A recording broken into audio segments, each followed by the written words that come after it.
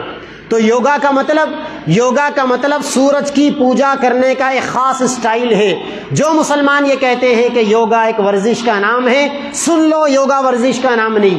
اور بعد میں اخیر میں ذرا مہاتما گاندھی جی کی بھی سن لیجئے وہ کیا کہتے ہیں۔ ایک جگہ پر مہاتما گاندھی جی نے یوگا کے بارے میں یہ بتایا تھا کہ یوگا کا صحیح فائدہ اسی وقت ہوگا جب آدمی مذہبی عمل سمجھ کر نیت کر یوگا کرے۔ اگر کوئی آدمی صرف جسمانی ورزش کے لیے یوگا کرے گا تو پھر ایسے آدمی کو یوگا کا فائدہ نہیں ہوگا۔